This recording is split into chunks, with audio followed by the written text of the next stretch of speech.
चष्म्याचा केस मध्ये एनिवे हा दरवेळी हे करायचे आणि हे डिफॉल्ट झालं पाहिजे.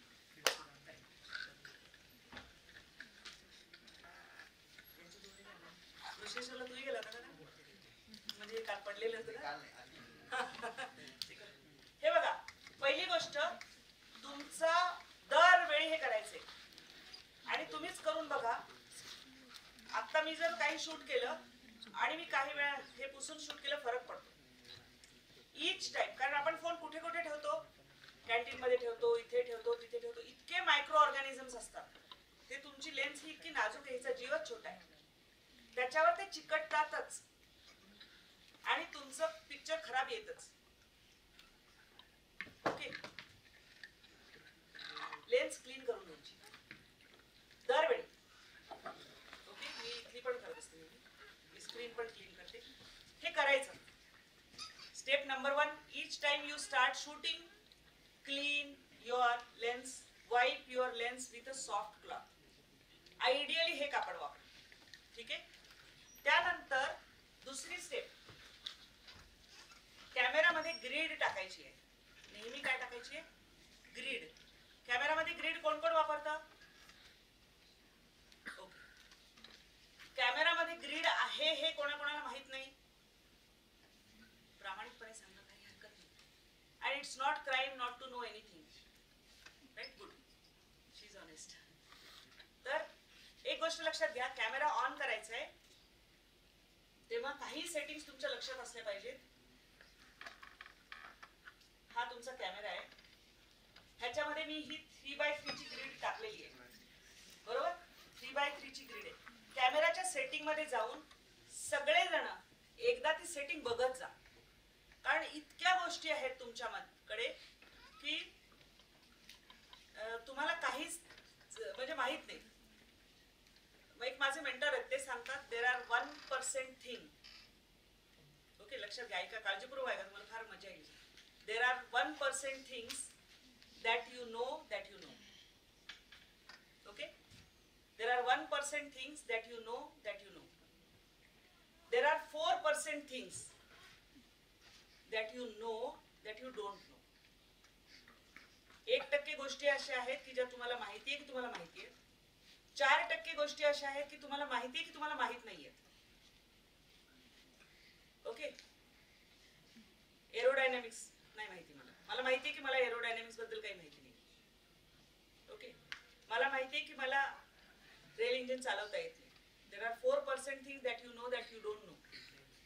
There are 95% things that you don't even know that you don't know. की 95% गोष्टी अशा आहेत की तुम्हाला हेही माहित नाही की त्या गोष्टी आपल्याला माहितीच नाहीये. तुमच्या फोन बद्दल लागू. फोन मध्ये असंख्य फीचर्स असे आहेत की जे एक्झिस्ट करतात आणि तुम्हाला माहित पण नाही की ते आहेत. त्याच्यासाठी ह्या घेतलेल्या इक्विपमेंटवर दिस इज अ मॅजिक. म्हणजे प्रमोद महाजन जेव्हा आयएनबी मिनिस्टर होते तेव्हा ते इतक्या पॅशनेटली बोलायचे, इतक्या पॅशनेटली की पाम टॉप येणार आहे. पाम टॉप बरोबर. तेव्हा डेस्कटॉप वगैरे वगैरे लॅपटॉप असं होतं. पाम टॉप येणार आहे म्हणजे दिस इज नाउ पाम टॉप. आणि आपण सुपर कम्प्युटर, परम सुपर कम्प्युटर आपल्या सिडॅकनी केला तेव्हा आपण एवढे एक्साइटेड होतो. आता हा सुपर कम्प्युटर आहे. This is super computer, this is no less than super computer. तर ह्याच्यामध्ये सेटिंग्स मध्ये तुम्ही गेल्यानंतर खूप गोष्टी अशा आहेत की ज्या तुम्हाला माहिती नाहीत.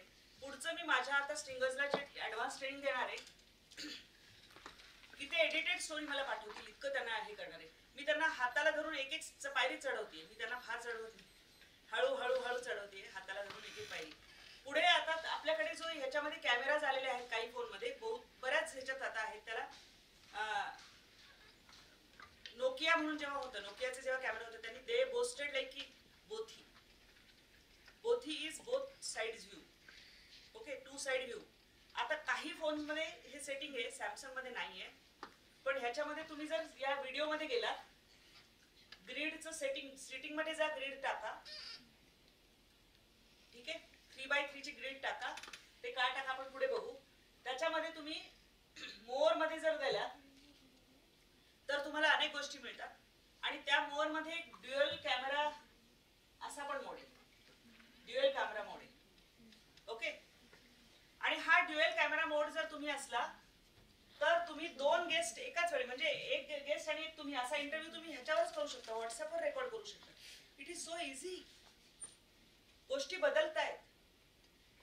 आता ह्याच्यामध्ये मी ठरवू शकते की इथे क्लास दाखवायचा का इथे क्लास दाखवायचा. ओके. इथे क्लास दाखवायचा का इथे क्लास दाखवायचा. तर मी काही स्टोरीज आम्ही आता स्टिंगर्सच्या लावायला सुरुवात केली. त्यांना मी सांगते तुम्ही जा आणि तुम्ही रेकॉर्ड करा फक्त तुमचं निवेदन, खाली शॉर्ट्स पाठवा, आम्ही लावतो. पुढे मी त्यांना सांगणार आहे ते तुम्हीच करून पाठवायचंय, पण मी त्यांना ते आत्ताच सांगणार नाहीये, हळूहळू. हे बघा आता इथे जर मला वॉकथ्रू करायचं असेल तर हा झालेला आहे माझा वॉकथ्रू. आणि मी इथे उभं राहून जर करायचं ठरवलं तर मी इथे क्लास दाखवू शकते. आणि लेन्स मध्ये बघून बोलायची सवय लावायला लागते आपल्याला. फक्त छोटीशी लेन्स आहे याच्यामध्ये. नमस्कार, मी प्रतिभा चंद्रन आणि आज आम्ही आहोत MGM विद्यापीठामध्ये, ज्या ठिकाणी काही पत्रकारितेच्या विद्यार्थ्यांचं आणि काही अन्य बाहेरून आलेल्या विद्यार्थ्यांचं एक वर्कशॉप आम्ही घेतो, एक कार्यशाळा आम्ही घेतो आहोत, ज्यामध्ये मी त्यांच्या समोर आत्ताच अनाउन्स केलेला आहे तो नवभारत नवराष्ट्राचा एक कार्यक्रम जो आहे यंगिस्तान. आणि या विद्यार्थ्यांमधून 2 लोक असतील जे आमचे अँबॅसेडर असतील त्या विद्यापीठामधले, आणि ते आमच्यासाठी कंटेंट करणारे. तुम्ही बघू शकता की हा क्लास कशा प्रकारे उत्साही एनर्जीनी भरलेल्या विद्यार्थ्यांनी, ती दिसत नसती त्यांच्या चेहऱ्यावर तरी ती आहे मनात, असा माझा अंदाज आहे. तुम्हाला काय वाटतं कळवा. आता इथे काय होतं की तुम्ही क्लास दाखवताय, बातमी दाखवताय, राईट. इथे झाली बातमी, तयार झाली. तुम्हाला फक्त इथे तुमचा लोगो लावला, झालं काम, झालं. आमचा राम असा आहे की उद्यापासून तसंच पाठवायला लागतो आणि राधेच्या मागे लागतो, राधे सर असं लावा. हे बघा तिथे मुलंही दाखवली, मी क्लास दाखवला, वरून मी हे दाखवलं.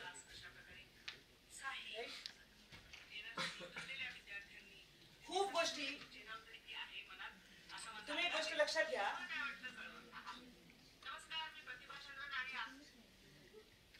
तर या कॅमेरामध्ये असंख्य फीचर्स आहेत जे तुम्हाला माहिती नाही. सेटिंग्स मध्ये जाऊन खेळा असं मी जे नेहमी म्हणते, ते यासाठी की पहिल्यांदा ऑडिओचा फार प्रॉब्लेम यायचा. आता ऑडिओ इज व्हेरी सॉर्टेड. आपलं ड्युएल आहे तुझ्याकडे, आपलं ड्युएल माईक आहे. तर ते 3.5 वाला जरा गणलेलं आहे. नाही असू दे ना, ह्याच्याकडे असेल ते चालणार नसलं तरी चालेल. हे बघा आधी काय व्हायचं माहिती का, ऑडिओला प्रॉब्लेम यायचा. आणि तुम्हाला ऑडिओ व्हिडिओ लक्षात घ्यायचा आहे, लाईट लक्षात घ्यायचा आहे. आणि तो घेत असताना लाईट कसा बघायचा, तुम्हाला गेल्या वेळी जे होते त्यांना माहिती की पामवर लाईट बघायचं, तुमच्या तळव्यावर लाईट बघायचा. आणि जो ब्राईटेस्ट पॉइंट असेल, सगळं असं बघा तुम्ही पामवर फिरवून बघा 360 डिग्री मध्ये. जो ब्राईटेस्ट पॉइंट असेल तो लाईट तुम्ही चेहऱ्यावर घेतला पाहिजे. हातावर बघून ब्राईटेस्ट पॉइंट तुम्ही चेहऱ्यावर घेतला पाहिजे. मग जर हा असेल लाईट येणारा, तर हे दुसरं लाईटचं जे आहे, लाईट नेहमी 45 अँगल मध्ये असले पाहिजे तुमच्या. डायरेक्ट समोरून लाईट नको. अर्थात आता रिंग लाईट वापरतात त्यामुळे हे, पण काय होतं लाईटचं आपण बघणारच आहे. काही गोष्टी मी क्विक बघणार आहे. त्याच्या आधी कॅमेरा सेटिंग्स फक्त सांगते तुम्हाला आणि मग आपण आता बघूया काय ते. तर लाईट नेहमी 45 अँगलनी पाहिजे. खूप हार्श लाईट नको. Light is another thing. आता हा जुगाडू मुलगा त्यांनी हे केलेलं आहे. तर आता ड्युएल माईक वाले येतं, सगळ्यांना माहिती आहे. मॅग्नेट्स वाले हे, आणि ह्याच्या आता ज्या पिन्स येतात ह्या ड्युएल पिन्स येतात की ज्या तुमच्या अँड्रॉइडला पण चालतील, आयफोनला पण चालतील, ज्या रिसिव्हर पिन्स असतात. आणि 2 माईक असतात. जर तुमच्याकडे 2च माईक आहेत हे, आणि तुम्हाला 50 लोकांचा इंटरव्ह्यू करायचा आहे, तर आता जुगाड आहे आपला आता जुगाड आहे की तुम्ही त्या हे आधी नव्हतं ह्याच्यामध्ये,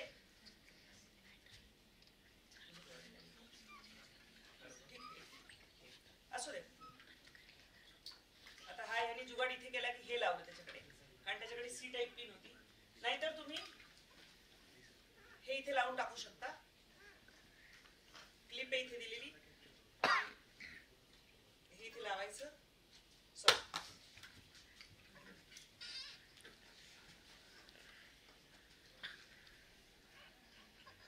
काळजाचं ठोका चुकला.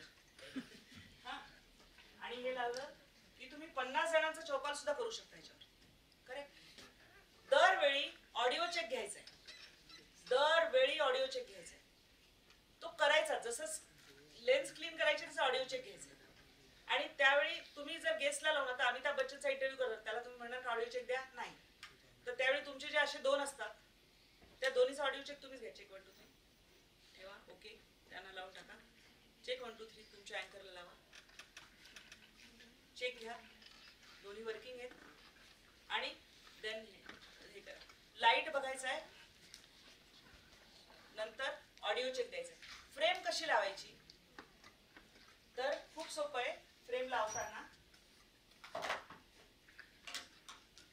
आपण 2 खुर्च्या इकडे घेऊ समोर.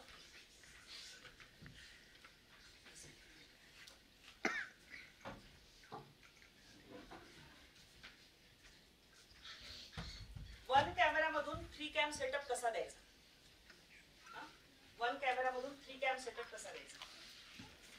45 डिग्रीच्या कोनामध्ये, 45 अंशामध्ये एका लेवलला एकसारख्या दिसणाऱ्या खुर्च्या लावायच्या. येस, बस. आता यामध्ये मी प्रश्न जरी विचारत असले, तुम्ही लक्षात घ्या, या मायन्यूट गोष्टी आहेत. प्रश्न विचारत असताना मी स्वाभाविकपणे इकडे बघणार, तो माझ्याकडे बघणार. पण मी प्रश्न विचारायला जरी टर्न झाले तरी माझा डोळा दिसतोय का तुला फ्रेम मध्ये? हु इज हँडलिंग कॅमेरा? दिसतोय. दोन्ही डोळे दिसतात फ्रेम मध्ये? दिसतात. दोन्ही डोळे फ्रेम मध्ये दिसले पाहिजे. मी अशा पद्धतीने माझी ही फ्रेम अरेंज केली पाहिजे. 2 सारख्या चेअर घेऊन. आता यामध्ये एकाच कॅमेरामध्ये आम्ही 3 कॅम सेटअप मध्ये खेळतो. एका कॅमेरामध्ये आम्ही 3 कॅम सेटअप मध्ये खेळतो. काय करायचं? 45 डिग्री अँगल मध्ये हे बसल्यानंतर अंतर असं ठेवायचं फ्रेमिंग मधलं की व्हिडिओ एडिटरला मास्टर शॉट म्हणजे दोघांचंही जी हे आहे ते दाखवता आलं पाहिजे, आम्ही दोघंही दाखवता आलो पाहिजे. त्याशिवाय त्याला कधी कधी माझं एकटीचं कट करता आलं पाहिजे अंतर एवढं ठेवून. आणि इकडे पुन्हा हेडरूम, या बाजूची जागा स्पेस कशी सोडायची, माझा लोगो कुठे आहे, इथे लोगो आहे डोक्यावरती लाल, जो काय असेल तो तुमचा लोगो या साईडला असेल किंवा त्या साईडला असेल तुमच्या चॅनलच्या स्टाईल नुसार, ते सगळे डोक्यात ठेवून हेडरूम कशी द्यायची, कारण थोडा तो पुढे जाणार आहे. माझी एकटीची फ्रेम जर त्याला त्याच्यातनं कट करायची असेल तर त्यावेळी त्या व्हिडिओ एडिटरला ते करता आलं पाहिजे. आणि गेस्टची फ्रेम सुद्धा कट करता आली पाहिजे आणि कधी कधी मास्टर फ्रेम पण लावता आली पाहिजे. ह्याच्या इतक्या, कारण आपल्याला मोजवर करायचंय, आपल्याला 0 कॉस्टवर करायचंय, आपल्याला फार काही 0 कॉस्ट का म्हणते तुम्ही, फोनची कॉस्ट आहे. पण फोन नाही असं कोण आहे इथे? कॅमेरा फोन नाही असं कोण आहे? So you are not investing anything for your shoot. जे तुमच्याकडे आहे तेच तुम्ही करणार आहे. मी तुम्हाला काहीही विकत घ्यायला सांगणार नाही, काहीही विकत घ्यायला सांगणार नाही. हा, पण काय काय अवेलेबल आहे ते सांगेन. तुम्हाला हवं ते घ्या, नका ते नका. तुम्ही एक सेल्फी स्टिक कम ट्रायपॉड घेतला तरी तुमचं काम झालेलं आहे. एकटे आहात आणि तुम्हाला कोणाचाही इंटरव्ह्यू करून यायचा आहे. कॅमेरा तिथे फिक्स लावा, फ्रेम लावा, हेडरूम आणि हे ते सगळं चेक करा. तुम्ही सेल्फी मोडवर पण कॅमेरा ठेवू शकता. त्याच्यामध्ये मिरर माय फ्रेम असं एक सेटिंग आहे कॅमेरामध्ये. सेल्फी मोडवर जेव्हा तुम्ही फोन शूट करता तेव्हा तुमचं डाव्या खांद्यावरचा पदर डाव्या खांद्यावरच दिसावा, भांग ज्या बाजूला आहे त्याच बाजूला दिसावा, सेल्फीवरची मागची अक्षरं तशीच दिसावीत ओरिजिनल साठी, नाही तर उलटी दिसतात, ती दिसू नयेत. हे सगळं जर पाहायचं असेल तर तुम्हाला तो एक कॅमेरामधलं सेटिंग बदलायला लागतं सेल्फी मोडमध्ये. म्हणजे ते तुम्ही फ्रंट कॅमेराने शूट करताय असं लक्षात येतं. आता हे झाल्यानंतर जेव्हा आपण इथे करणार आहोत तेव्हा जो अँकर आहे ज्याने ओपनिंग करायचं त्यांनी गेस्ट कडे बघून चालणार नाही. ही फ्रेम ओके वाटते तुला? हु इज देअर? तुझं नाव? अनुष्का. अनुष्का. अनुष्का, तुला दोघंही व्यवस्थित झाले? हेडरूम दिलीयस? हे दिले. ऍक्सियल अँगल म्हणजे आय लेवल अँगलला नेहमी कॅमेरा असला पाहिजे. आय लेवल तुला शूट करायचंय नाही ना? हा, हे झालं. हा, हे अंतर आहे. लक्षात आलं तुमच्या? खूप अंतरही ठेवू नका की ते त्याच्यामध्ये होईल असं. आणि आता मी बरोबर लेन्स मध्ये बघून, तुम्ही ओपनिंग कराल तेव्हा तुम्ही तिकडे बघितलं पाहिजे. ओपनिंग करताना तुम्ही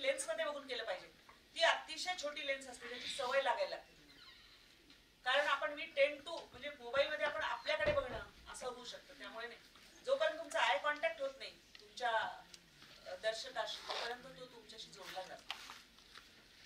पण इंटरव्ह्यू घेताना तुम्ही तुमच्या गेस्टकडे बघितलं पाहिजे. म्हणजे नमस्कार, मी प्रतिभाचंद्र नानाय आणि आज आम्ही आहोत MGMच्या विद्यापीठामध्ये आणि त्या ठिकाणी पत्रकारितेचे काही विद्यार्थी आहेत, याशिवाय काही बाहेरून आलेले विद्यार्थी आहेत आणि आपण एक कार्यशाळा घेतोय. या कार्यशाळेमध्ये आमचा एक विद्यार्थी राम बुधवन माझ्यासोबत आहे. बघूया राम काय म्हणतो ते. नमस्कार राम, स्वागत आहे. आता राम, गेस्टला सांगायचं की बाबा तू खूप बोलू नकोस, जस्ट बॉडीली टर्न होऊ नको एकदा हे झाल्यानंतर. आणि मग मी आता ह्याच्याशी जरी बोलत असले, can you see my both eyes, even if I look at him, can you see his both eyes, right? हे कशामुळे माहिती? नाही तर काय होतं, असं प्रोफाईल येऊन जातं, म्हणजे तुम्ही एवढंच बघता. That is a bad frame.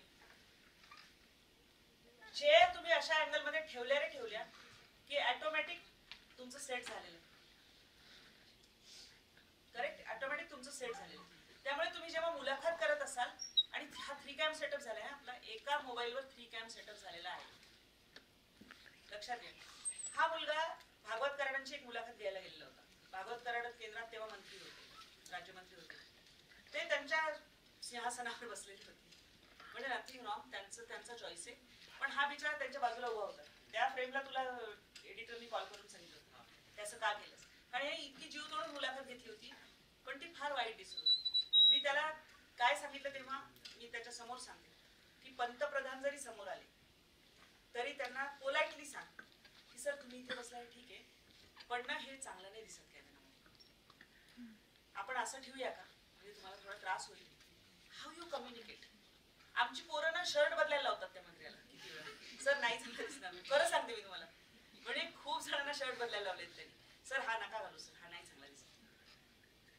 कारण तुमचा ऍट द एंड तुमची जेन्युनिटी जेव्हा कळते ना की प्रोडक्शन क्वालिटी चांगली गेली पाहिजे, तरच ते हे ना. तर तुम्ही कुठले रंग घालायचे हे पण लक्षात ठेवायचं की काही रंग अजिबात घालू नका, स्क्रीनवर अत्यंत वाईट दिसतात. बारीक चेक्स नको, लाइनिंग्स नको. याला मी किती वेळा सांगितलेलं आहे की शर्ट्स बद्दल पण मी सूचना दिलेल्या आहे, राईट? की हे नको घालूस राम, ते घाल राम. ह्या मायनर गोष्टी आहेत, बट दे रिअली मॅटर. तुम्ही डार्क कलर, सॉलिड कलर जर वापरले तर ते चांगले दिसतात. पांढरा रंग नाही चांगला दिसत. पांढरा घालणार असाल, आता पवार साहेब पांढरा वापरतात, तुम्ही त्यांना नाही सांगायची हिंमत केली आम्ही कधी की साहेब जात शर्ट बदलूया, नो. पण बाकीच्या बऱ्याच जणांना केली. बरं, बरेच जण एवढे ओव्हर स्मार्ट आहेत की तेच आता विचारतात. तुम्ही बघा, बहुतेक मंत्री जॅकेट घालतात, कारण त्यांना माहितीये की आज त्यांनी पांढरा जरी घातलं तर, आणि त्यांचे जॅकेट्स तुम्ही बघा सगळे एकदम व्हायब्रंट रंगाचे जॅकेट्स आहेत. जावडेकर साहेब केंद्रात मंत्री झाल्यापासून तुम्ही जॅकेट शिवाय त्यांना बघा कॅमेरावर कधी पाहिलंय का? नाही. कारण they also become camera friendly. त्यामुळे बसवताना हे असं बसव, या अँगल मध्ये 3 कॅम सेटअप मिळाला, करेक्ट? आपल्याला एक कमीत कमी गोष्टीत जास्तीत जास्त साधायचे, कमीत कमी किमतीत 0 कॉस्ट मध्ये जास्तीत जास्त साधायचे. हे झाल्यानंतर तुम्ही बोलाल तेव्हा जनरली गेस्ट हे केले, त्यांना पण तुम्ही सूचना द्या की सर बॉडी टर्न नको. कधीतरी तुम्हाला जेव्हा तुम्हाला दर्शकांना काहीतरी सांगायचं तेव्हा पुन्हा तिकडे बघा लेन्समध्ये, आणि हे तर ते हे करतात की जेव्हा तुम्ही त्यांना प्रश्न विचारला त्याला तुम्ही जर आधीच ओरिएंटेशन देऊन ठेवलेलं असेल तर ऐकतातच, फक्त तुम्ही कसं सांगता ह्याच्यावर. आता जर तुम्ही 2 कॅम सेटअप लावणार असाल तर एक कॅमेरा हा गेस्ट ह्याच्यासाठी, होस्ट साठी एक कॅमेरा हा गेस्ट साठी लावाल, पण मध्ये एक मास्टर फ्रेम लावा. परत 3 कॅम होऊन जाईल. आमची मुलं ते लावतात असे की 2 कॅम मध्येच 3 कॅमचं पण पुन्हा खेळतात, कारण ते दिसतं. पॉडकास्ट माईक तुम्ही बघता, पॉडकास्ट बघता, आजकाल पॉडकास्ट खूप वाढत आहेत, तर त्याचे आता त्याचं पण काय माहिती का, बहुतेक जण डमिंग माईक वापरतात. तो जो पॉडकास्ट साठी लावतात तो फक्त शोचा असतो आणि त्याला हेच जुगाड केलेलं असतं. तुम्ही बघा, हेच जुगाड केलेलं असतं. कारण जर तुम्हाला ऍक्च्युअल पॉडकास्ट माईक वापरायचं असेल तर खूप किंमत लागते त्याची, कारण त्याला तुम्हाला थ्रू लॅपटॉप राऊट करावं लागतं, म्हणजे मिक्सर लागतो तुम्हाला, ऑडिओ मिक्सर लागतो. हे नाही करत बसत, राईट? हे लक्षात घ्या. आणि हे तुमचं एकदा झाल्यानंतर मग तुम्ही कंपोजिशनवर जाणार आहात आणि शूटचं सिक्वेन्सवर जाणार आहात. आता कंपोजिशन काय ते बघायचं. तुम्ही जर कुठलीही गोष्ट प्रॉपर शूट करताना कंपोजिशन सह शूट केली तर ती तुमची फ्रेम अतिशय उत्तम लागते. काम चांगलं करणं आणि थोड्या वेळात चांगलं करणं याला खूप महत्व आहे. ओके, तर कॉम्पोजिशन मधला ग्रीड टाकूनच शूट करा.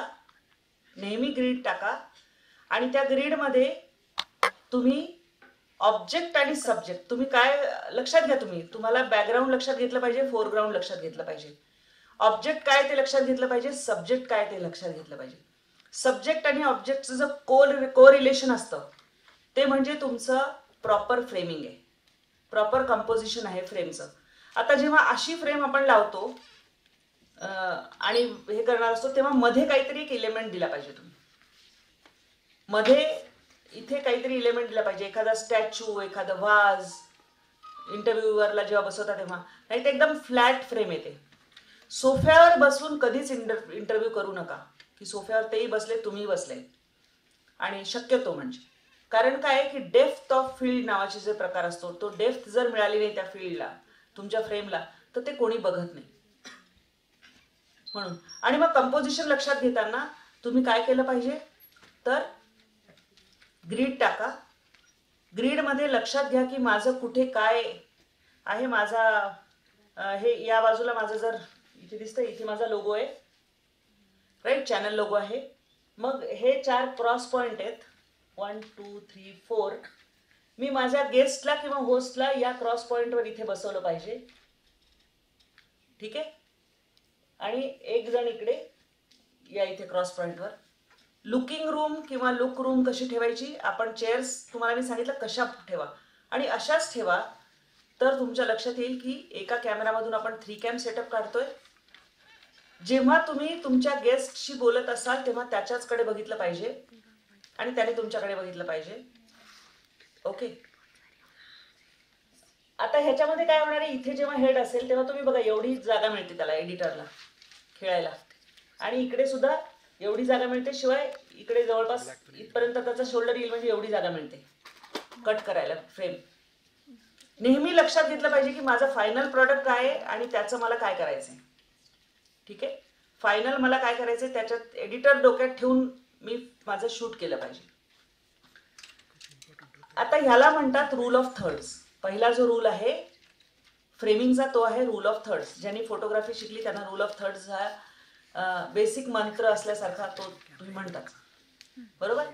तर तुमची जी स्क्रीन आहे ती या 2 उभ्या आणि या 2 आडव्या लाईननी डिवाइड झालेली आहे आणि त्याच्या क्रॉस पॉइंटवर तुम्ही बघा इथे बसवलेलं आहे. त्याच्याकडे लक्ष जातं, तो अटेन्शन पॉइंट असतो. इथे पण तुमचं या सगळ्या पायऱ्यांवर इथे लक्ष गेलेलं आहे कारण क्रॉस पॉइंटवर काहीतरी आहे. somebody is climbing the step, somebody is sitting here. Rule of third झाला. आपण बघूया पुढे.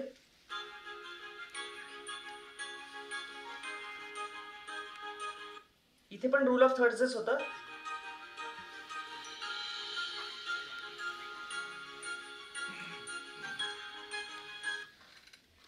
फक्त प्रत्येक फ्रेम बघा आणि शूट करताना तुम्ही कसं करायचंय बघा आणि काही शॉट्स घेतलेच कसे पाहिजेत ते पण लक्षात ठेवा.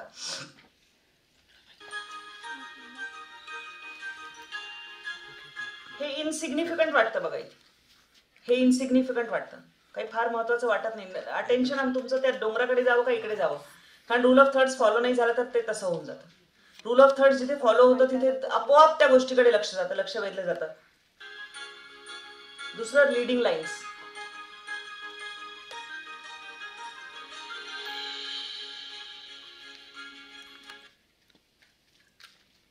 लीडिंग लाईन्स शूट आणि शूट करत असताना तुम्ही काही काही व्हरायटी देण्यासाठी नेहमी लक्षात घ्या शूट करताना एक मंत्र extreme long shot, long shot, mid shot, close shot. हे डोक्यात ठेवूनच शूट करायचं आपल्याला. Extreme long, long, mid, close. ते कसं असणार आहे पुढे मी तुम्हाला तो व्हिडिओ दाखवते. Extreme long, long, mid, close. Okay, leading lines बघा. Look at the previous picture.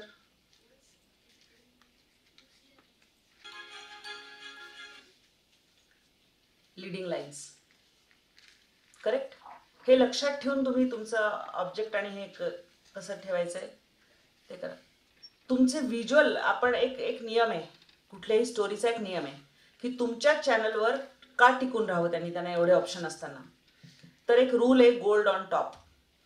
Gold on top म्हणजे काय माहितीये, तुमची स्टोरी तुमच्या बेस्ट व्हिज्युअलने ओपन करा. कारण पहिल्या 30 सेकंदामध्ये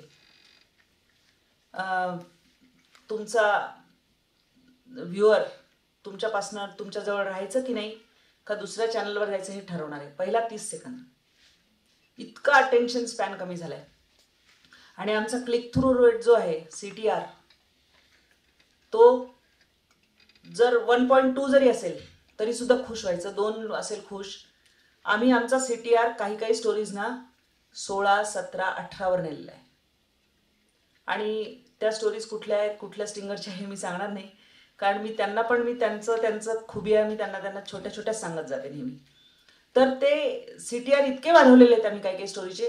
आणि एका स्टोरीचा आमचा CTR 78 होता, 78, which is like phenomenally good. आणि त्या लोकांशी मी दररोज, म्हणजे ज्यांना मला काहीतरी वेगळं सांगायचं असतं त्याच्याशी मी बोलते स्वतःहून. आणि त्यांना मी सांगते की अरे ह्याच्यावर हे खूप चांगलं ट्रॅक्शन येते, ह्याच्यावर तू या अँगलनी करून पाठव. आणि ते करतात आणि they are really performing well. Those videos are performing well. कारण आम्ही हे सगळं लक्षात ठेवतो. आणि गोल्ड ऑन टॉपचा जो रूल आहे तो मी ह्यांना सांगत बसायची गरज नाही. मी ह्यांना नेहमी म्हणते चांगले शॉर्ट्स द्या, फक्त इतक्या मिनिटाचे शॉर्ट्स द्या, चांगले शॉर्ट्स द्या, सिक्वेन्स शूट करा आणि द्या त्याला. कारण गोल्ड ऑन टॉप हा जो रूल आहे तो मला माझ्या व्हिडिओ एडिटरला सांगायचा आहे की बेस्ट व्हिज्युअलनी स्टोरी ओपन कर. तुम्ही एखादं एकदम वाव व्हिज्युअल पाहिलं, बेस्ट व्हिज्युअल पाहिलं, तर तुम्ही त्या स्टोरीवर अडकता, तुम्ही सोडत नाही ते. आणि मग ते हळूहळू वाढत जायचं त्याच्या ताटामध्ये. लक्षात आलं का? तुमच्या व्ह्युअरच्या ताटामध्ये ते हळूहळू. म्हणून तुमच्याकडे चांगले शॉट्स असले पाहिजेत, सिक्वेन्सनी शूट केलं पाहिजे आणि तुमच्या उत्तम शॉटनी तुमची स्टोरी ओपन झाली पाहिजे. ती उत्तम शॉटनी ओपन झाली की त्याला तुम्ही शेवटपर्यंत खेचत नेता. आणि मग एंड जे करायचं आहे तुम्हाला, तो तुमचा सेकंड बेस्ट शॉटनी तुमची स्टोरी एंड करा. नेहमी फर्स्ट बेस्ट शॉटनी ओपन करा, सेकंड बेस्ट शॉटनी क्लोज करा. का? की तो तुमच्या पुढच्या व्हिडिओवर जातो मग आपोआप. सेकंड बेस्ट, कारण मेमरी असते आणि ते लक्षात राहिलं तर तुम्ही हे करता. तुम्ही तो जिंदगी ना मिलेगी दोबारा सिनेमा बघितलाय का? त्याच्यातला कुठला शॉट लक्षात राहतो? काही शॉट्स लक्षात राहतात. हा, रोडवर टमॅटिनोचा कोणाला लक्षात राहिला? अजून रोडवरचे शॉट कुठला लक्षात राहिला? हा, बुलेटवर येते तो लक्षात राहिला. अजून सायकल चालवत जाते. मला एक शॉट खूप लक्षात राहिला, तो म्हणजे तिकडे हॉर्सेस आहेत, मध्ये गाडी चालली आणि इकडून राईट, तो पण एक शॉट आहे, खूप सुंदर शॉट आहे, वाव शॉट आहे एकदम. आणि काय केलंय कमाल असं होतं.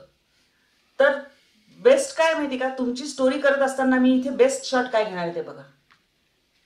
आणि मग तुमचा जो एस्टॅब्लिशिंग शॉट घेणार आहे, आता आपल्या ओरिजिनल स्टोरीवरच्या एस्टॅब्लिशिंग शॉटमध्ये जर आपण गेलो तर तुम्हाला त्या गावात गेल्यानंतर शेतकऱ्याचा एखादा वृद्ध शेतकरी असेल आणि त्याचे डोळे फार महत्वाचे असतात. आंखे बोलती है. तर त्याच्यामध्ये तुम्ही त्याच्या डोळ्यातले भाव टिपले ना, कमाल, ती स्टोरी जिंकली तुम्ही, असं लक्षात. तेव्हा तुम्ही एक्स्ट्रीम क्लोज वरनं जाल. Extreme close, mid, long, extreme long, असं उलट जाल तुम्ही त्या क्रमाने. कारण सिच्युएशनल डिसिजन अशी तुमची की त्याचे डोळे खूप भावुक आहेत. आनंदाने पण डोळे हे होतात आणि दुःखाने पण डोळे हे होतात, राईट. तर ते डोळ्यातले भाव जर तुम्ही उत्तम टिपू शकले. प्रणिती शिंदेवर एक खूप चांगली स्टोरी ABPच्या माझ्या कलिगनी केली होती आणि ती स्टोरी खूप बघितली गेली, खूप हिट झाली. शी हॅज व्हेरी ब्युटिफुल आईज. त्यांनी त्या शूटवर त्या दिवशी ती जी काही हार्ड स्टोरी असेल त्याच्यावर सोडून दिलं. कधी कधी या सॉफ्ट स्टोरीज पण चांगल्या चालतात.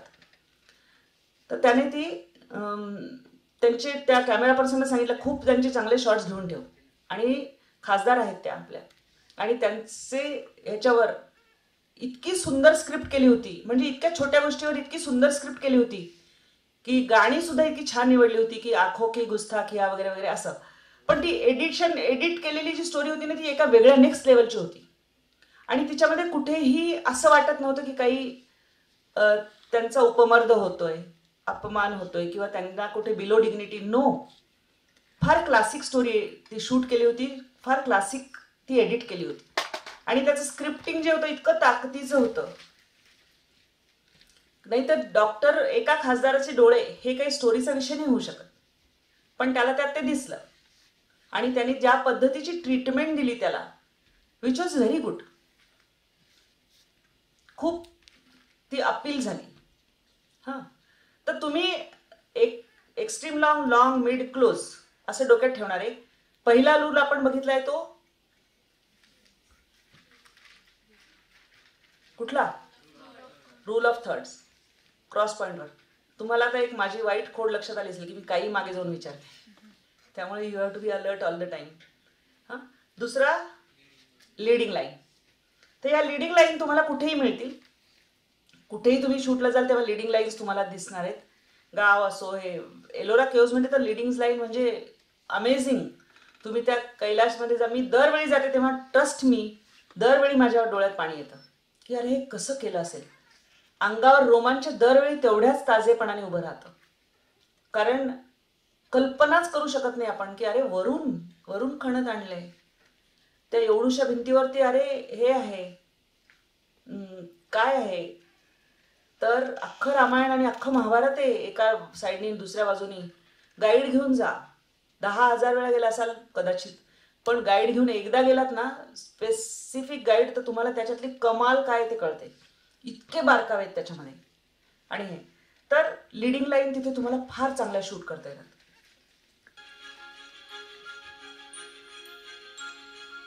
कुठेही तुम्ही आता दररोजचे शॉट घ्याल त्यात मध्ये हे. नंतर डायगोनल्स.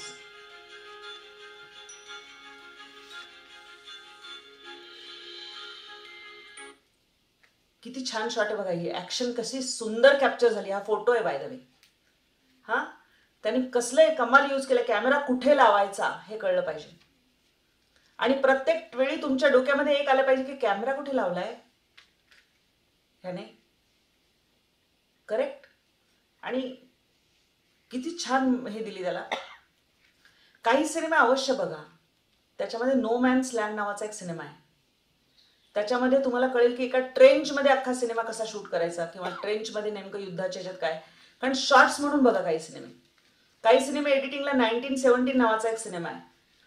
तो एडिटिंगचा वन शॉट सिनेमा आहे. तो वन शॉट सिनेमा आहे. त्याला एडिटिंगचा ऑस्कर मिळायलाच पाहिजे होतं. इतकं सुरेख एडिटिंग आहे. हां, हे बघा. हे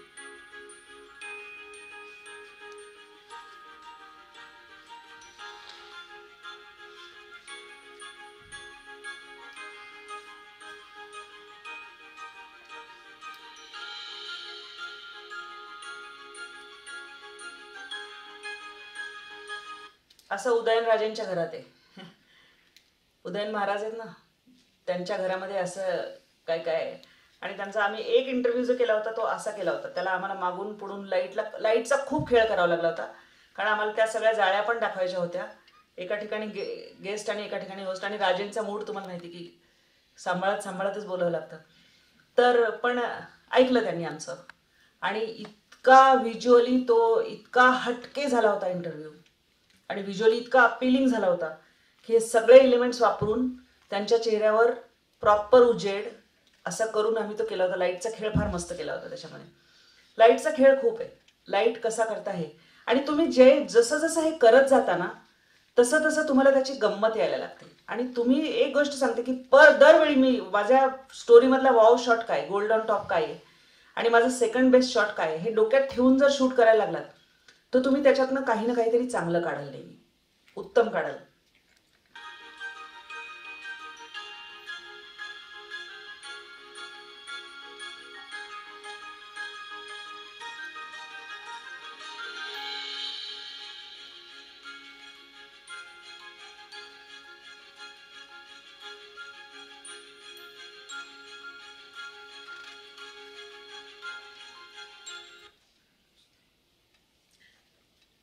एस्टॅब्लिशिंग लोकेशन, मूड और सिच्युएशन. तुम्ही पंढरपूरच्या यात्रेला गेलात तर तुम्ही इतके अमेझिंग शॉट्स काढून आणू शकता. क्लोजमध्ये इतके अमेझिंग शॉट्स काढून आणू शकता. आता आमची एक टीम पाठवली होती आम्ही नागपूरची, आणि तन्मय म्हणून कॅमेरा पर्सन पाठवला होता.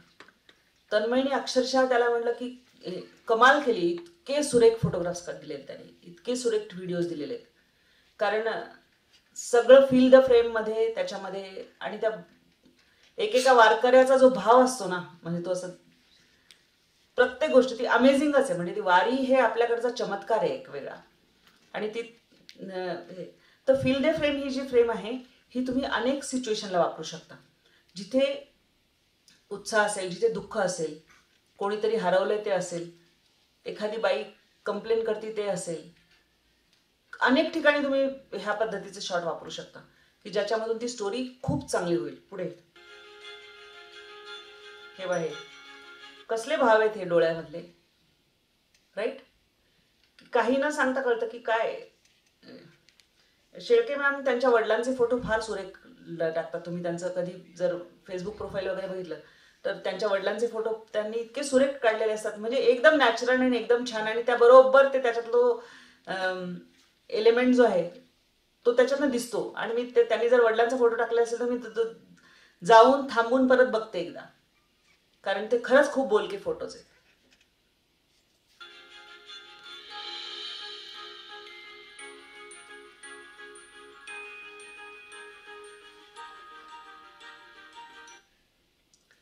काही फोटोज तुम्ही एक्झिबिशन मध्ये बघता की जे तुम्ही कुठेही उभे राहिले तुमच्याचकडे बघत असतात, करेक्ट.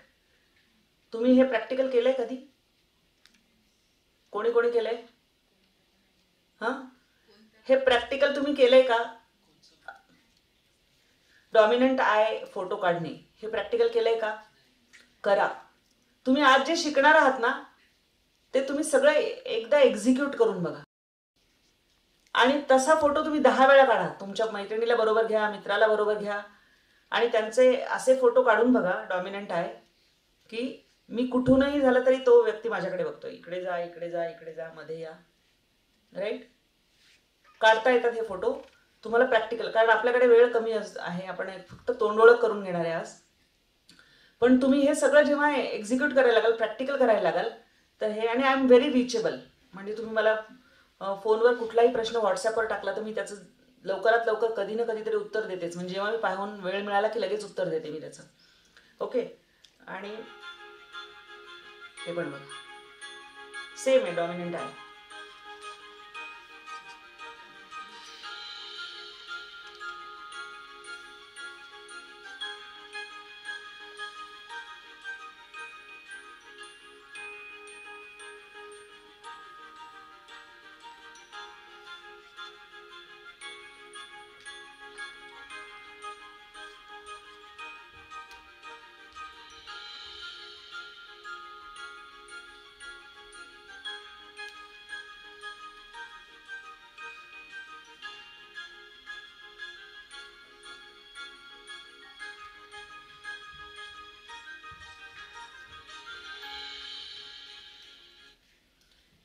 लक्षात घ्या, नियम कुठले कुठले सांगितले लक्षात असतील तुमच्या सगळ्यांच्या, सगळ्या क्लासच्या म्हणून. पटपट पटपट.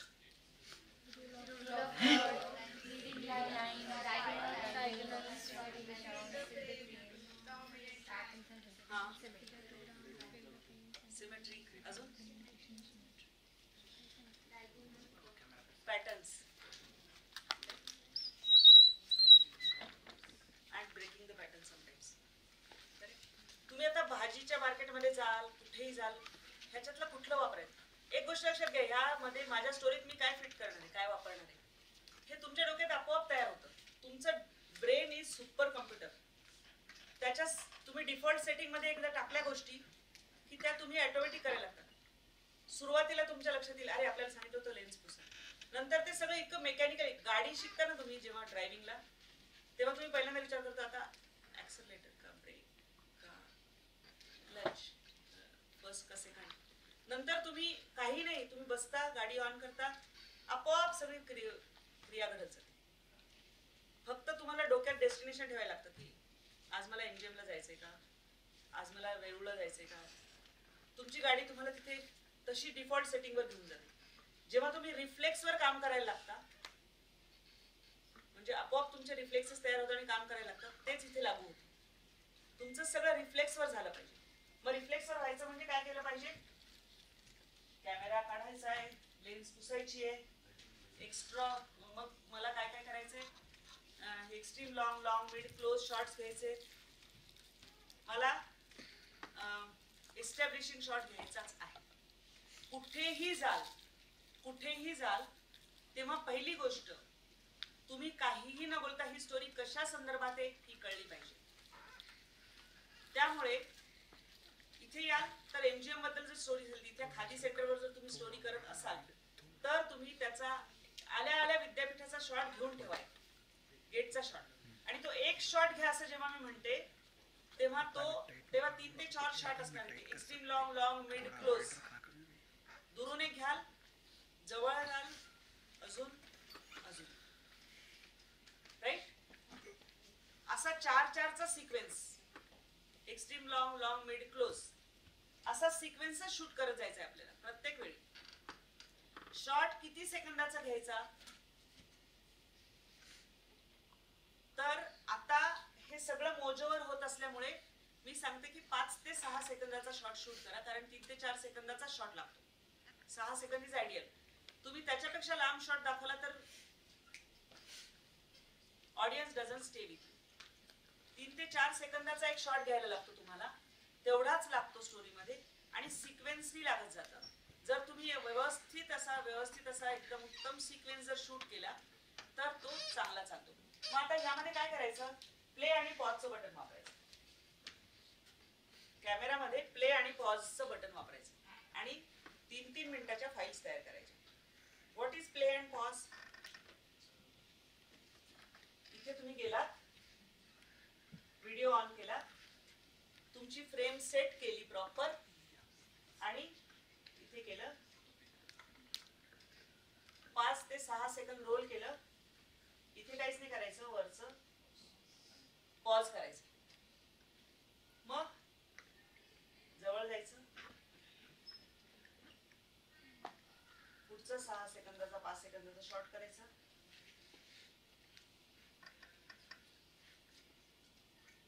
प्ले आणि पॉज खेळत जर तुम्ही केलं, 6-6 सेकंदाचे शॉट असतील तर 1 मिनिटामध्ये तुमचे किती शॉट्स तयार होतील?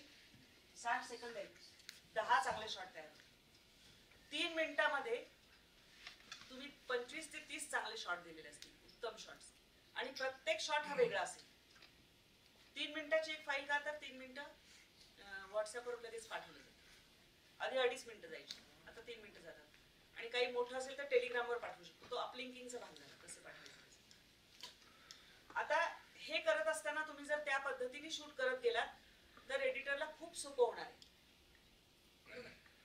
शॉर्ट स्टेडी द्या. स्टेडी देण्यासाठी काय करायचंय? तुमच्या ट्रायपॉड शॉट्सच द्या, कारण आपण असं जेव्हा उभं राहतो ना, आपल्या श्वासाबरोबर सुद्धा कॅमेरा हलत असतो.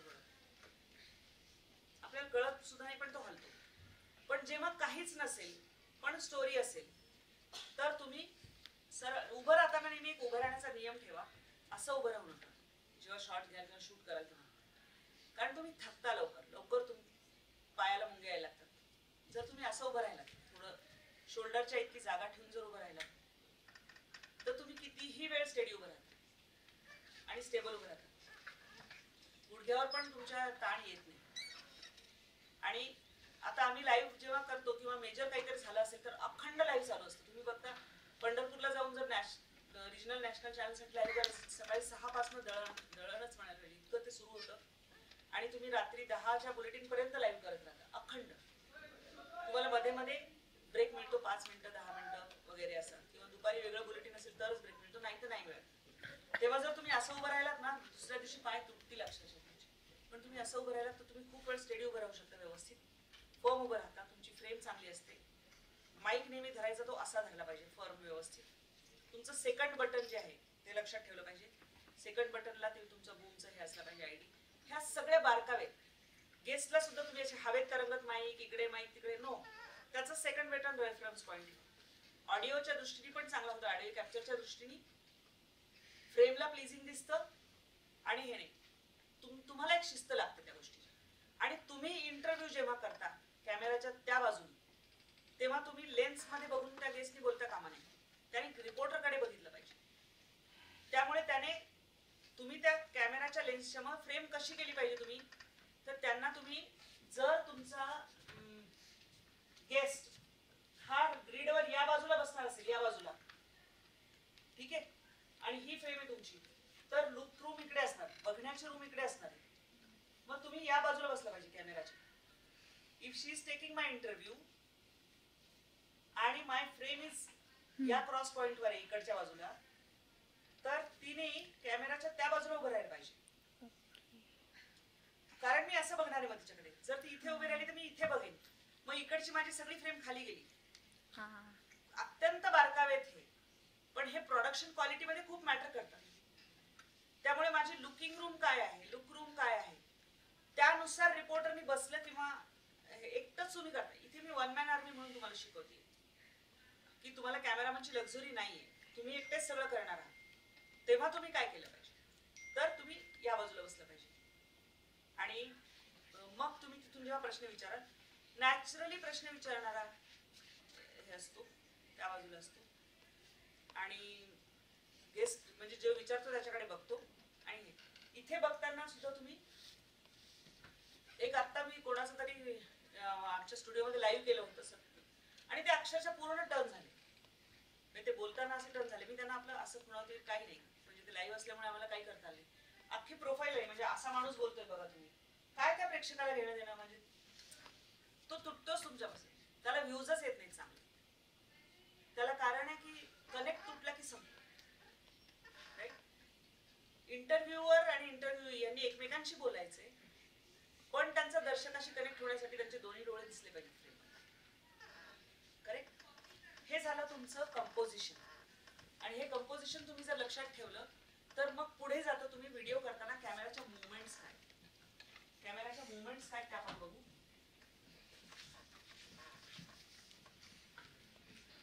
बोर होते का? मी लंचच्या आधीपर्यंतच आहे तुमच्याकडे. किती वाजले? एवढा वेळ गेला?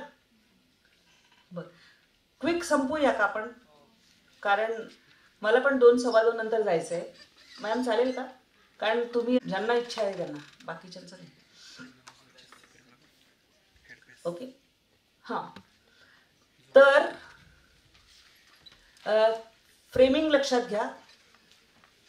तुम्हाला हे झालं तुमचं प्रोडक्शन.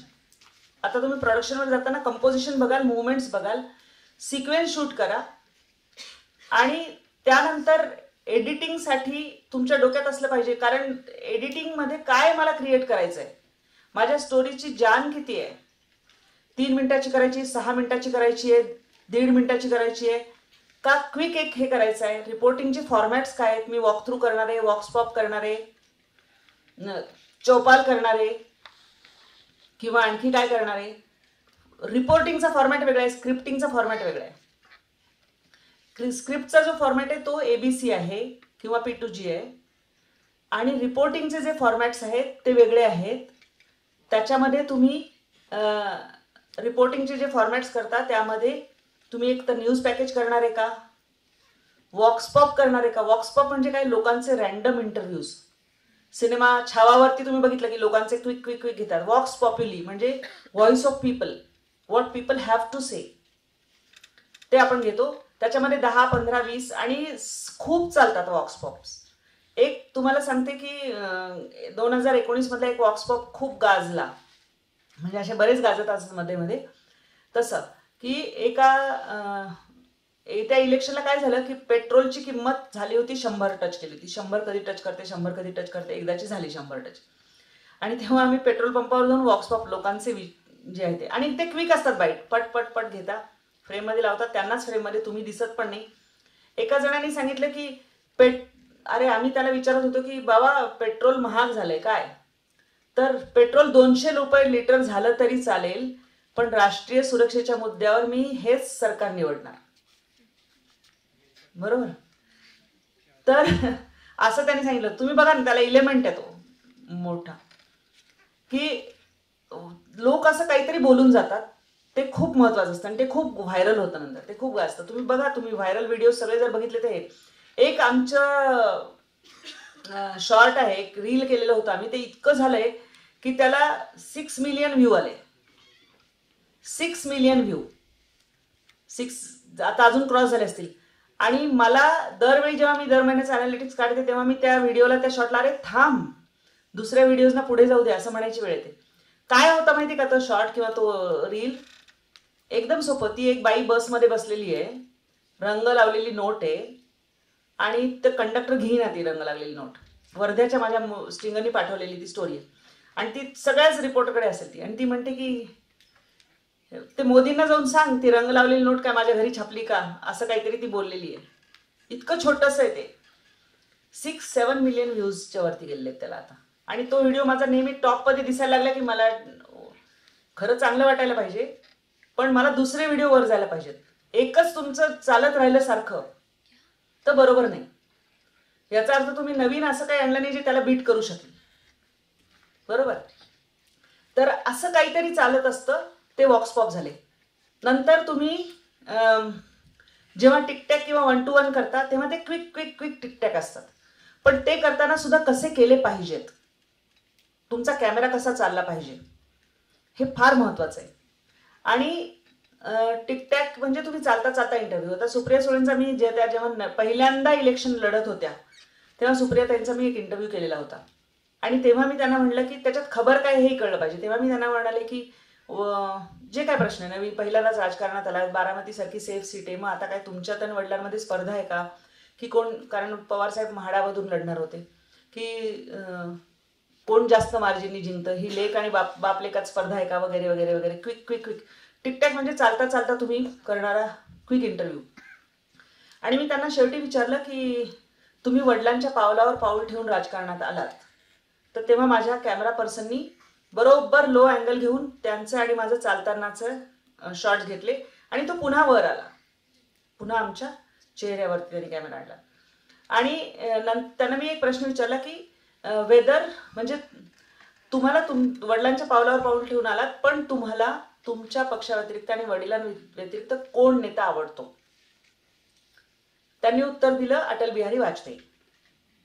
त्यांचं पहिलं इलेक्शन होतं, आणि मी ते पाठवलं की हे सांगितलंय सुप्रियाताईंनी अटल बिहारी वाजपेयी. तर आमच्या चॅनलवर काय लागलं असेल तेव्हा, हिंदीत होता अर्थात तेव्हा, तर त्यांनी प्रधानमंत्री के तौर पर भले ही एनसीपी शरद पवार को आगे कर रही हो या उनका नाम आगे कर रही हो, लेकिन उनकी बेटी को कोई और ही है पसंद. ओके, हेडिंग बघा कसं केलं होतं. काही ऑब्जेक्टिव्ह होतं का? हो, होतच ना, ऑब्जेक्टिव्ह होतं, राईट. आणि मग त्यांचं अटल बिहारी वाजपेयी मेरे आदर्श, ते म्हणजे बातमीतला इलेमेंट कुठला आहे तो, आणि तो कसा तुम्ही कॉन्टेक्स्टमध्ये फिट करता. हे आता मोजोमध्ये करत असताना तुम्हाला सिक्वेन्सनी शूट करणे, हे शूट करणे, लाईट लक्षात ठेवणे, अँगल लक्षात ठेवणे, आणि शॉर्ट 10x घेणे, हे सगळं लक्षात घेतलं पाहिजे. तुमची सगळ्यांची भूक लक्षात घेणं, मी लवकर एंड करणार आहे. कंपोजिशन लक्षात घेतलं पाहिजे, ऑडिओ लक्षात घेतला पाहिजे, आणि ऑडिओचे इक्विपमेंट कुठले आहेत ते लक्षात घेतलं पाहिजे. आता तुम्हाला सांगते मी की सेल्फी स्टिक कम कॅमेरा जर म्हणजे ट्रायपॉड जर तुमच्याकडे असते तर you are done with it. आधी माईकचे ऑडिओसाठीचे चांगले ऑप्शन्स मुळीच अवेलेबल नव्हते, आता ते अवेलेबल आहेत, भरपूर अवेलेबल आहेत. आणि तुम्हाला अगदी उत्तमातला उत्तम माईक, आता मॅग्नेटवाला माईक पण आलेला आहे एक, की छोटेसे गोल मॅग्नेट, राईट, आणि तो तुम्ही इथे लावून टाकला आणि अतिशय चांगली क्वालिटी आहे त्याची. तुम्ही जेव्हा माईक किंवा हे घेता, ऑडिओ जेव्हा लक्षात ठेवता, तेव्हा तुम्हाला ॲम्बियन्स पण घेतला पाहिजे, आणि त्या गेस्टचा ऑडिओ पण चांगला आला पाहिजे. आणि त्यासाठी तुम्ही काही जे ऑडिओचे हे आहेत सॉफ्टवेअर्स आहेत ते जर वापरले तर जास्त चांगल्या प्रभावीपणे होतं. तुमच्या बहुतेक जे ॲडव्हान्स फोन्स आहेत त्यामध्ये ते डिफॉल्ट तुमचं माईकचं सेटिंग कॅच करतात, पण बऱ्याचशा फोनमध्ये नाही येत ते, आणि मग तुम्हाला वाटतं की ऑडिओमध्ये का त्रास झाला आहे. तर अशा वेळी तुम्ही सिनेमा FV5 नावाचं एक ॲप आहे, कॅमेरा ॲप, ते जर वापरलं आणि त्यामध्ये तुम्ही माईकच्या सेटिंगमध्ये गेला, ऑडिओ सेटिंगमध्ये गेला, आणि कुठलं ऑडिओ सेटिंग वापरायचं आहे तर एक्सटर्नल माईक, डिफॉल्ट सेटिंग न वापरता एक्सटर्नल माईक किंवा Bluetooth, your Bluetooth is your best mic. तुमच्याकडे जर कुठलाच माईक नसेल तर तुमचं ब्लूटूथ वापरा. म्हणजे मी अख्खं माझं नॅशनल चॅनलचं सुद्धा काम जेव्हा आम्ही मोजोवर शिफ्ट झालो तेव्हा फोनला कम्पॅटेबल माईक्स नव्हते, कारण ती 3.8mm जॅकवाली पिन यायची आणि ती कधी लूज बसायची, कधी नीट बसायची नाही, पुन्हा कॅमेरा त्याला कम्पॅटेबल नसायचा. त्यावेळी मी चक्क त्या गेस्टला ब्लूटूथ लावून टाकायची आणि त्या ब्लूटूथवर मी नॅशनल चॅनलचं रिपोर्टिंग अनेक महिने केलेलं आहे, चांगलं कम्पॅटेबल माईक येईपर्यंत. आता कम्पॅटेबल माईक्स आहेत, त्यामुळे ऑडिओ लक्षात ठेवला पाहिजे. लाईट, ऑडिओ आणि हे. आणि लाईटमध्ये तुम्हाला तुमच्या कॅमेरामध्येच म्हणजे तुमच्या मोबाईलमध्येच काही सेटिंग्ज आहेत ज्याच्यामध्ये तुम्ही लाईट पण ॲडजस्ट करू शकता. जर तुम्ही ॲप वापरले तर त्याच्यामध्ये तुम्हाला डे लाईट आहे का, नाईट लाईट आहे का, हे सगळे सेटिंग्ज आहेत कॅमेरामध्ये. आणि ते सेटिंग्स तुम्ही कॅमेरामध्ये जर वापरला तर तुम्ही मोबाईल जर्नलिझम उत्तम करू शकता. त्याच्यासाठी तुम्हाला काय काय असलं पाहिजे बरोबर, तर एक रिझनेबली चांगल्या क्वालिटीचा फोन असला पाहिजे. त्याच्यामध्ये वेगळे वेगळे रिझॉल्युशन्स असतात. एक 4K असतं. 4K रिझॉल्युशन जे आहे ते हायेस्ट फिल्म क्वालिटीचं रिझॉल्युशन आहे. पण आपल्याला 4K वापरायची गरज नाही, फुल HD वर वापरा. जर तुम्ही घरी म्हणजे इंटरव्ह्यू करणार असाल आणि तो इंटरव्ह्यू तुम्ही तिथेच एडिट करणार असाल, तुम्ही 4K वापरला तर चालेल, कारण खूप हेवी फाईल होतात आणि मग त्या हेवी फाईल तुम्हाला पाठवायला त्रास होऊ शकतो. पण अन्यत्र पाठवायचे असतील तर तुम्ही फुल HD वर शूट करा. हाफ HD वर शूट केलं तर क्वालिटी अजून लॉस होते. आणि फाईल नेहमी डॉक्युमेंट फॉर्मॅटवर पाठवा. डॉक्युमेंट फॉर्मॅटवर का पाठवा, तर तुम्ही काय करायचंय, व्हॉट्सॲपवरती जायचं. तुम्ही व्हॉट्सॲपवर जर फाईल पाठवणार असला तर त्याला अटॅचमेंट म्हणून एक येतं, त्या अटॅचमेंटवर क्लिक करायचं. फॉर्मॅट तिथे तुम्हाला येतो तो डॉक्युमेंट निवडायचा आणि मग तुम्ही तुमच्या ह्याच्यातली फाईल निवडायची. का करायची, तर क्वालिटी लॉस होत नाही डॉक्युमेंट फाईल फॉर्मॅटमध्ये, नाहीतर क्वालिटी लॉस होतो आणि मग ते चांगलं नाही दिसत. ठीक आहे. त्यामुळे डॉक्युमेंट हे झाले अपलिंकिंगचे प्रकार. म्हणजे तुम्हाला काय करायचंय, 5 गोष्टी लक्षात ठेवायच्या. आयडिया और कन्सेप्ट, त्याच्या आजूबाजूचं रिसर्च आणि त्या स्टोरीची फुल प्रूफ तयारी. नंतर तुम्ही फील्डवर जेव्हा जाल तेव्हाची चेकलिस्ट तयार ठेवा. मग त्याचे शूट्स तुम्ही लक्षात घ्या की काय करायचं. सिक्वेन्सनी शूट करा, कंपोजिशन चांगलं ठेवा. Extreme long, long, mid, close 3-3 मिनिटाच्या प्ले आणि पॉज करून तुम्ही शॉर्ट्स तुमच्या स्टोरीशी संबंधित जे आहेत ते घ्या. गोल्ड ऑन टॉप ज्याला म्हणता येईल असे 2 ते 3, 4, 5 तुम्हाला जमतील तेवढे वॉव शॉर्ट्स तुमच्या स्टोरीमध्ये निवडा की ज्याला व्हिज्युअल अपील प्रचंड असेल. आणि ते व्हिज्युअल अपील नेहमी फूल पान असंच असेल असं नाही. एक शेतकरी लातूर जिल्ह्यातला, स्वतः नांगर नसल्यामुळे, बैल नसल्यामुळे नांगराला जुंपून, ही स्टोरी सगळ्यांनी पाहिली आहे का, बहुतेक पाहिली आहे. तर तो म्हातारा माणूस आपल्या खांद्यावर आणि त्याची बायको होते खांद्यावर नांगर घेऊन चाललेले आहेत. त्याला व्हिज्युअल ते व्हिज्युअल तुम्हाला कुठेतरी भिडतं. लक्षात आलं का? म्हणजे नेहमी चांगला धबधबा म्हणजे चांगला व्हिज्युअल असं नव्हे. ती स्टोरी कन्व्हे करणारं व्हिज्युअल तुम्ही किती चांगल्या पद्धतीने घेता, किती ऑथेंटिक पद्धती. अजिबात कोणीही त्या म्हणजे लातूरच्या कुठल्याच स्ट्रिंगरनी त्या स्टोरीला व्हिज्युअली चांगलं केलेलं नाही, मी सांगते. म्हणजे काहीच कल्पनाशक्ती दाखवलेली नाही. खरं म्हणजे त्याच्यामध्ये त्या स्टोरीमध्ये इतकं मोठं पोटेन्शियल होतं आणि त्यांना ते खूप छान शूट करता आलं असतं, पण ते तेवढं केलेलं नाही. पण व्हिज्युअल अपील तुम्ही कसं आणाल त्याच्यामध्ये, की लो अँगलनी कुठले शॉट्स घ्याल, की हाय अँगलनी कुठले शॉट्स घ्याल, आय लेवलला कसा कॅमेरा ठेवून कुठले शॉट्स घ्याल, साईडनी कसले शॉट्स घ्याल, रिव्हर्स अँगल शॉट्स पाहिजे पाहिजेत, म्हणजे पाठीमागून काही शॉट्स घेतलेले असले पाहिजेत.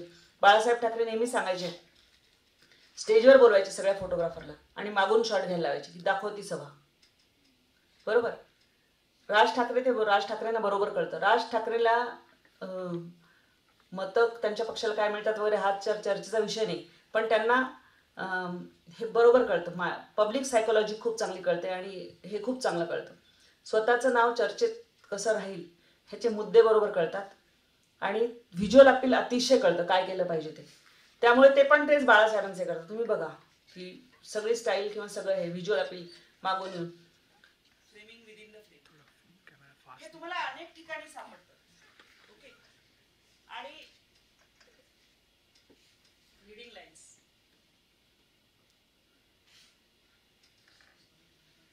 फोटो घेताना तुमच्या डोक्यामध्ये काही रूल झाले पाहिजे की शकतो आणि काय चांगलं अपिलिंग दाखवू शकतो. आणि हे लक्षात ठेवून तुम्ही जर कंपोजिशन तुमच्या डोक्यात ठेवलं, चेकलिस्ट मध्ये प्रत्येक माझं जे सेंटेन्स लिहिणार आहे त्याला जस्टिफाय करणारी व्हिज्युअल मला घ्यायचे ते लक्षात ठेवलं, आणि मग तुम्ही एबीसी आणि पर्टिक्युलर टू जनरल फॉर्मॅट मध्ये तुमची व्हिज्युअल्स बसवले आणि स्क्रिप्ट बसवली तर होईल. आता आपल्या शेतकऱ्याच्या स्टोरीवर फक्त P2G काय ते मी तुम्हाला सांगते की त्यावेळी तुम्ही काय कराल, एका जणाला पकडाल फॅमिलीला, किंवा काही ग्रुप असेल लोकांचा, ते त्यांच्यामध्ये मग कदाचित ती मुलं जरी नाही बोलली तर त्या गावचा सरपंच बोलू शकतो, आणि मग त्यांचे कटावेज म्हणजे जे भरपूर सगळे शॉर्ट्स घ्यायचे, त्यांच्या वेगळ्या वेगळ्या गोष्टी मूड्स कॅप्चर करणारे, आणि then he will speak definitely की हो ना आमच्या गावातल्या याला दे नाही मुली मिळत आहे, इतके इतके आहेत तरुण, काय करावं, शेतकऱ्याला देऊ नाही राहिले पोरी, काही पण ते काय जे सांगतील ते त्यांचा बाईट कसा घ्याल तुम्ही, त्यांना बसवून कसा घ्याल तो बघून. ते झालं तुमचं पर्टिक्युलर केस स्टडी स्क्रिप्टमध्ये फिट करताना, आणि मग तुम्ही त्यावरून अकोले किंवा तहसील संगमनेर तहसीलवरनं तुम्ही पूर्ण महाराष्ट्राचं चित्र सांगा. पर्टिक्युलर केस स्टडी ती सांगाल की महाराष्ट्रातल्या अहिल्यानगर जिल्ह्यातल्या संगमनेर आणि अकोले या तालुक्यात नुकत्याच झालेल्या एका पाहणीत असं आढळून आलं की या 2 तालुक्यात शेतकऱ्यांची 3,500 मुलं अविवाहित आहेत, कारण त्यांना लग्नासाठी मुली द्यायला कोणीही तयार नाही. अतिशय सोपी स्क्रिप्ट करायची, अतिशय सोपी स्क्रिप्ट, आणि त्या स्टोरीमध्ये तुम्हाला लिंकिंग सेंटेन्स द्यायला लागतं मग की या जिल्ह्यामधल्या सरपंचांनी याबद्दल बोलताना नेमकं काय सांगितलं बघूया. हे झालं लिंकिंग सेंटेन्स. तुमचं जे व्हॉइस ओव्हर आहे त्याला तुम्ही बाईट जोडायच्या आधी ते लिंक करताय, आणि मग तुम्ही जनरलवर जा. जनरलवर जा म्हणजे याच पद्धतीने महाराष्ट्राचा विचार केला तर जवळपास 3.5 लाख अशी मुलं असल्याचा अंदाज या सर्वेक्षण ज्यांनी केलंय त्या अमुक अमुकनी सांगितलेलं आहे, ते तुम्ही समजाल. आणि मग कन्क्लुजन त्याचं कराल की जर एवढी मोठी पिढी ज्यांना रोजगार नसेल आणि ज्यांच्या घरात त्यांना पत्नी मिळत नसेल तर किती मोठे सामाजिक आणि वगैरे प्रश्न निर्माण होऊ शकतात. अशी स्टोरी तुम्हाला बांधत जायला लागते. ती व्हिज्युअली सगळी कशी करायची ते तुम्हाला बघायला लागतं. तुम्हाला काही प्रश्न असले तर विचारा. तुमची पोटे भूक लक्षात घेता आपण इथे सध्या थांबू. तुम्हाला काय असं वाटलं विचार.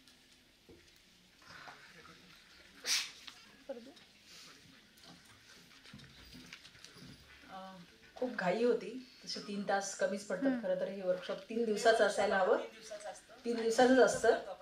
हां, आणि मला वाटतं 3rd टाइम आपण हे अरेंज केलेलं आहे, पण आज एक मास्टर क्लास होता. हां, तर नेक्स्ट टाइम कधीतरी आपण प्रयत्न करूयात की मॅडमला जेव्हा वेळ असेल त्या पद्धतीने आपण हे अरेंज करूयात. मला वाटतं बेसिक तुम्हाला कळलं असेल, आणि माझं ऑब्झर्वेशन असं आहे की ही मुलं खूप स्मार्ट आहेत. ऑलरेडी तुमच्याकडे भरपूर टेक्निक आहेत किंवा तुम्ही यूट्यूबवरनं वगैरे सर्च करता, पण ॲक्च्युअल फील्डवरती जर्नलिस्टिक अप्रोच ठेवून तुम्ही कसं काम करायला हवं ते नक्कीच तुम्हाला कळलं असेल असा माझा अंदाज आहे.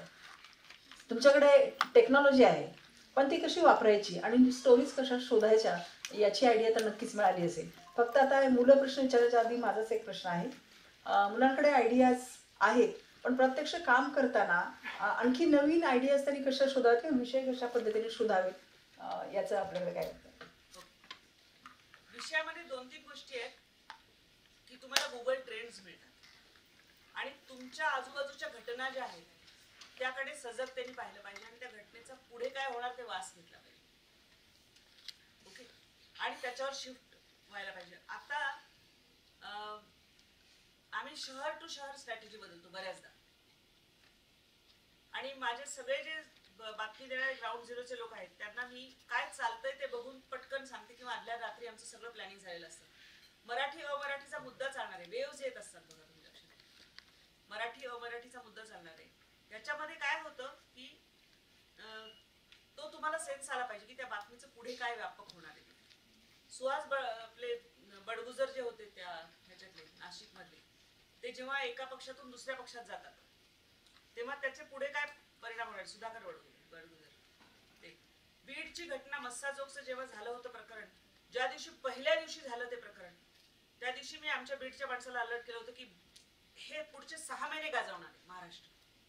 तो सेन्स आला पाहिजे तुम्हाला पुढचे 6 महिने काय गाजणार आहे. माळेगावची साखर कारखान्याची निवडणूक, आमचा जो माणूस आहे त्याच्याशी मी रोज बोलते सध्या, कारण ती गाजणारच आहे. अजितदादा का काका कोणाचं वर्चस्व, ती गाजणारच होती. तो व्हिडिओ आम्ही टाकला की तो व्हिडिओ 60-60 हजार 70-70 हजार क्रॉस करायचा. तर तुमचे गुगल ट्रेंड्स आणि तुमचा समाजामध्ये डोळसपणा काय, आणि तो तुम्हाला हे आलं पाहिजे की हे चालणार. मस्साजोगचं प्रकरण चालणार आणि ते गाजणार, ते विधानसभेत पण गाजणार, हे माहिती होतं. तसं काही काही सामाजिक असतात गोष्टी, जसं हगवणे प्रकरण होतं, वैष्णवी हगवणे प्रकरण होतं, गाजणारच होतं ते. ती बातमी घडल्या घडल्या तुम्हाला त्याची व्यापकता लक्षात यायला लागली की अरे ह्याचे परिणाम काय आहेत. एका राजकीय पक्षाच्या कार्यकर्त्यांनी हे, बरं हुंडाबळी, हुंड्याच्या छळामुळे आत्महत्या हे प्रकार होतात की नाही होत, वर्षानुवर्ष होतात. त्या प्रकरणाचा आयाम जेव्हा वाढतो तो तुम्हाला सेन्स झाला पाहिजे. आणि विषय इतके छोटे छोटे शोधा, जसं मी तुम्हाला सांगितलं की नुसतं एवढूसा सर्वे मधनं लक्षात आलं की ही मोठी स्टोरी आहे.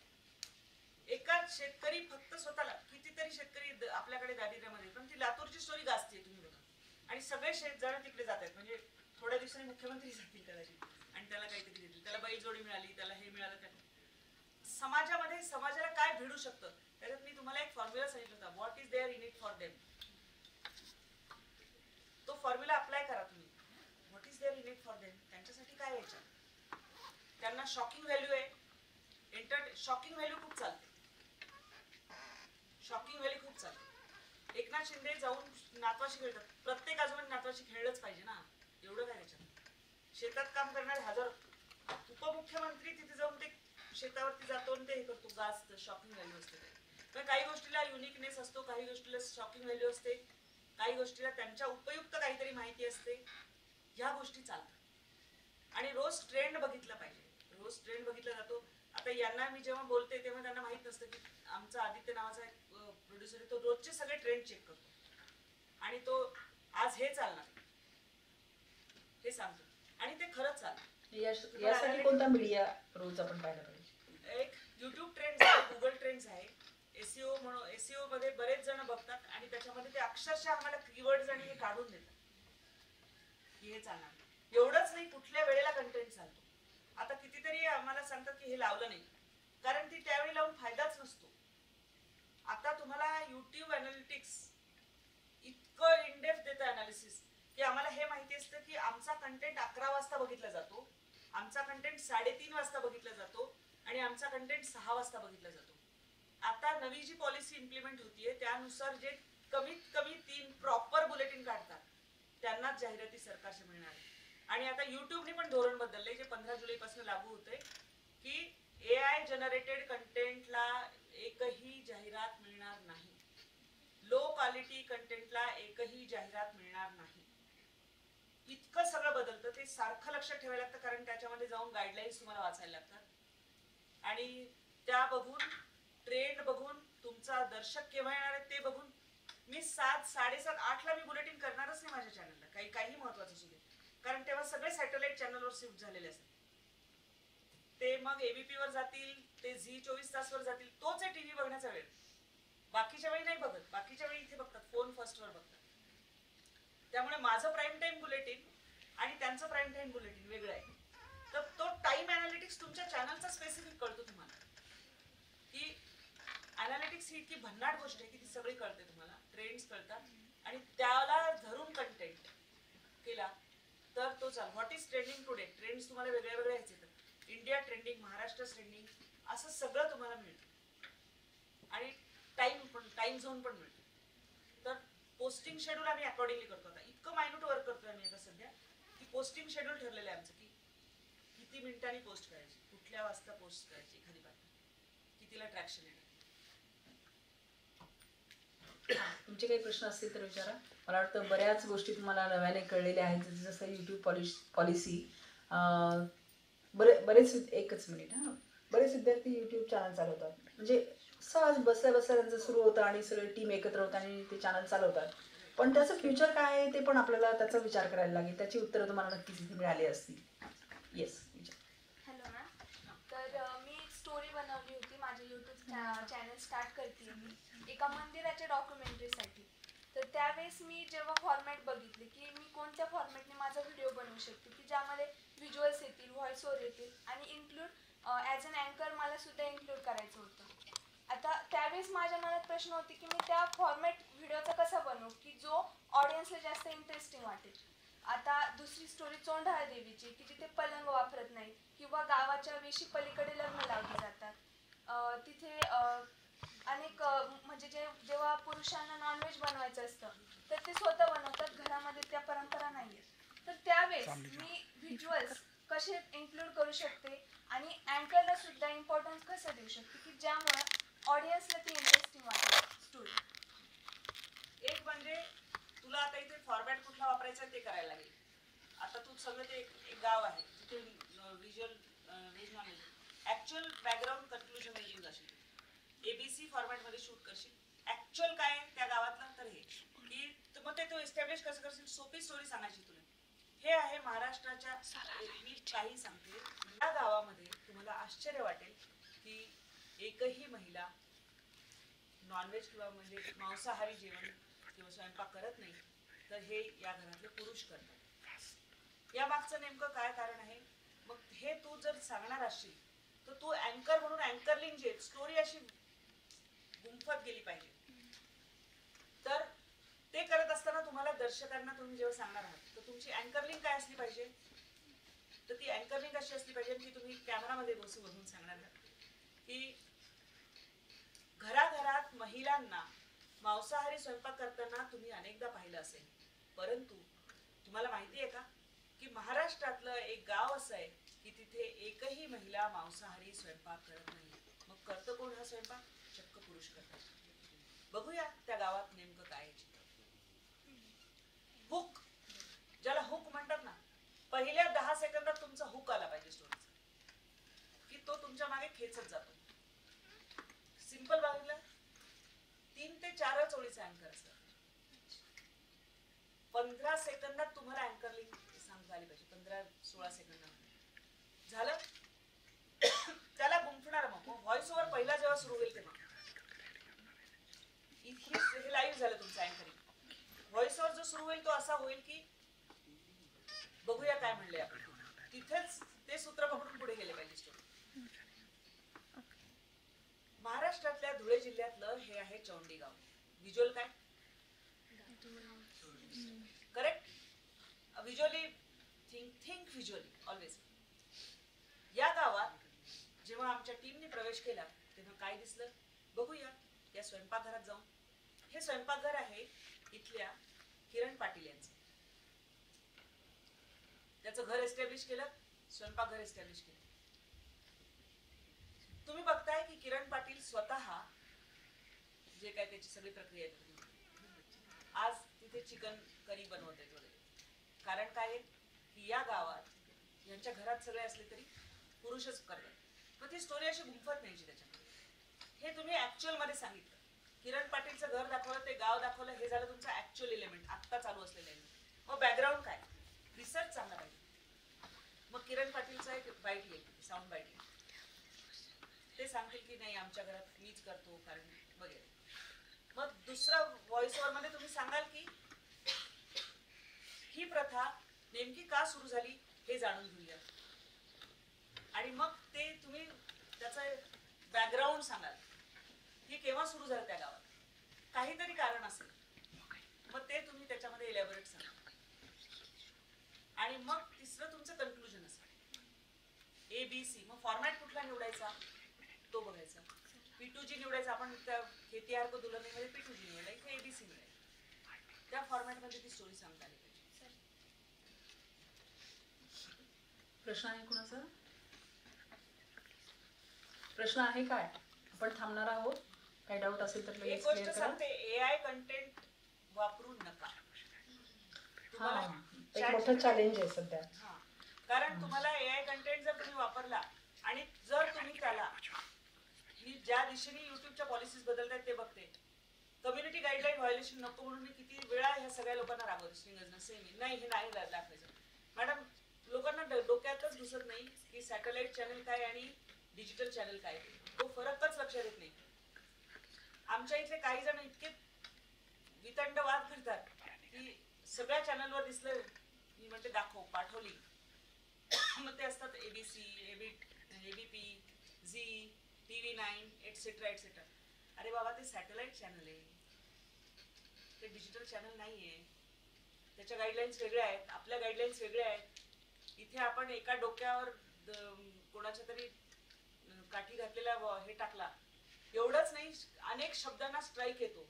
स्ट्राईक ही भीषण गोष्ट आहे. आणि तो व्हायोलेशनचा जो स्ट्राईक आला ना, 3 जर कम्युनिटी गाईडलाईन व्हायोलेशन स्ट्राईक आले तर तुमचं चॅनल बंद होतं. 90 दिवसात 3 जर आले तर चॅनल बंद होतं. शब्दाला सुद्धा स्ट्राईक येतो. आत्महत्या ह्या शब्दाला कम्युनिटी गाईडलाईन व्हायोलेशनचा स्ट्राईक येऊ शकतो. खूप गोष्टी लक्षात ठेवायला लागतात. डिजिटलवर करणं सोपं नाहीये. तुम्ही छोटेसे असाल तर गोष्ट वेगळी झाली, तुम्ही एक युट्यूबर आहात. पण मीडिया हाऊस म्हणून तुम्ही जेव्हा डिजिटल प्लॅटफॉर्म चालवता तेव्हा असंख्य गोष्टी लक्षात येतात. गाण्याचा एवढीशी जेव्हा तो आपण लाईव्ह लावतो आणि त्या लाईव्हला समजा एकनाथ शिंदेची सभा आपण लाईव्ह लावली आहे, त्याच्यामध्ये कुठलं तरी महाराष्ट्र गरजा, महाराष्ट्र माझं गाणं चाललंय, तुम्हाला म्युझिक कॉपीराईट व्हायोलेशनचा स्ट्राईक येतो. बरोबर, स्ट्राईक वेगळ्या वेगळ्या प्रकारचे असतात. एक म्युझिक व्हायोलेशनचा असतो, एक कंटेंट कॉपीचा असतो. एक कंटेंट कॉपीचा जो स्ट्राईक आहे तो आम्ही आत्ता टाकलाय. माझा एक इंटरव्ह्यू होता, मी घेतलेला इंटरव्ह्यू, आणि तो इंटरव्ह्यू एका चॅनलनी ॲज इट इज वापरला, फक्त मला फ्रेम मधनं काढून टाकलं आणि आमचा गेस्ट फक्त वापरला, ठेवला. पण माझा प्रश्न माझ्याच आवाजात होता, कारण ते खूप संवादी होतं आणि तो आमच्या लक्षात आला. तर आम्ही त्याला लिगल नोटीस पण पाठवली. आत्ता एक गाजलेलं येण्याचं प्रकरण आहे की 2 सेकंद का शॉर्ट, की तो तसं नाहीये. ते लक्षात घ्या. तुम्ही रिपीटेटिव्हली जर एजन्सीचे शॉर्ट वापरले तर त्याला कम्युनिटी म्हणजे तुम्ही व्हायोलेशन करताय. त्यांनी तो कंटेंट वापरला. आणि तुम्हाला जर असं लक्षात आलं असेल की चोरी होते पकडली जात नाही, नो. कंटेंट कॉपी तुम्ही कुठलाही करत असाल तर त्या कंटेंट कॉपीचं तुम्हाला, ज्याचं चॅनल आहे त्याला सगळं येतं. आम्ही रोज बघतो तिथे की ह्या चॅनलनी तुमचा 80% कंटेंट कॉपी केलाय, तुम्हाला दिसतं तिथे, ते अनालिटिक्स येतं. आम्ही स्ट्राईक तर टाकलाच, शिवाय आम्ही कॉम्पेन्सेशन मागितलंय. स्ट्राईक टाकल्या युट्यूबच काय करतं, युट्यूब तर दोन्ही मॅच करतं, कारण दोन्हीची लिंक तुम्ही टाकता, त्यांनी वापर केलेला आणि हे केलेलं, युट्यूब तो व्हिडिओ डिलीट करतं तिथे पहिली. आणि तो स्ट्राईक आल्यानंतर युट्यूब त्यांना वॉर्निंग पाठवतं की विदिन 90 डेज अजून 2 स्ट्राईक आले तर तुमचं चॅनल संपलं. म्युझिकचा एक जो राईटचा येतो तो वेगळा स्ट्राईक आहे. तर तो स्ट्राईक जो येतो तो तुम्ही तो म्युझिक पीस काढून टाकायला लागतो किंवा म्यूट करता. तुम्ही कपिल शर्मा शो मध्ये पण बघता, काही पोर्शन म्यूट केलेला असतो, कारण म्युझिक कॉपीराईट व्हायोलेशन होऊ शकतं. आणि पुन्हा कसं आहे माहिती का, एका प्लॅटफॉर्मचं म्युझिक दुसऱ्या प्लॅटफॉर्मला चालत नाही. इंस्टाग्रामचे टोटली वेगळे सगळे हे. म्हणजे तुम्हाला कोणालाही उत्साही वाटतं की मी युट्यूब चॅनल सुरू केलं म्हणजे तसं नाहीये. पॉलिसीज आता अजून स्ट्रिक्ट होत जाणार आहे आणि आता अजून कन्स्ट्रेंट येत जाणार आहे आणि त्या फ्रेमवर्क मध्ये तुम्हाला काम करायला लागेल. त्याला कारण असं आहे की एथिकल प्रॅक्टिसेस. तुमचे चॅनलचे अगदी 4 आणि 5 हजार सबस्क्रायबर असतील तर कदाचित ते लक्षात येणार नाही. थोडे ग्रो झाला की लगेच कंटेंट मॅच असेल. आम्हाला आमच्या इथे दिसतं किंवा आमचा कंटेंट कोण कोण वापरतो आणि त्याला आम्ही स्ट्राईक करतो. आणि वेगळं ह्या स्ट्राईकचं रिझॉल्युशन कसं करायचं हा पण एक मुद्दा आहे.